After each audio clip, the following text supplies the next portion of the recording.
Sedangkan ketika kontennya itu makin banyak ya, AI-nya itu makin banyak, konten yang dibikin sama AI itu makin banyak, akibatnya apa yang terjadi di sini?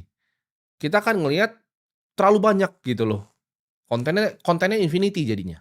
Dan menurutku Gen Z itu bukan generasi yang bodoh atau bukan generasi yang kurang kreativitas. Ini dari observasi gua ya, at least yang gua lihat ya mungkin dari fenomena di apa yang gua lihat di depan kepala gua sendiri, ya kan gua punya beberapa perusahaan juga yang hiring banyak orang gitu.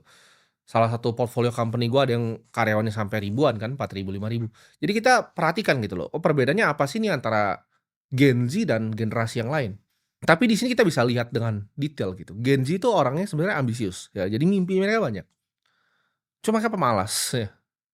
Mereka hidup di era yang informasinya paling banyak, cuma mereka orang yang ironinya ya, mereka yang paling terdistraksi. Gak pernah nih dalam sejarah manusia ya, lu tinggal buka akses seperti ini. Kan gue selalu cerita sama lu semua, di saat awal gue mulai ya, ketika gue mulai umur 15 tahun, gue mulai 16 tahun, itu ketika gue mau cari informasi gue harus digest dari buku. Ya dan gue harus melatih yang namanya kesabaran dalam membaca buku. Jadi misalnya gue beli buku investasi nih, walaupun mungkin gue udah tahu 80%, tapi gue cuma untuk cari 20-nya aja itu gue mesti baca lagi itu 400 halaman, ya. Walaupun kadang gue baca kayak gue udah tahu masih ada yang kayak kesel gitu kan, saya udah tahu, itu gue biasa gue catat, gue jadi notes. Jadi gue belajar untuk gue sabar dalam mengolah informasi. Tapi sekarang ini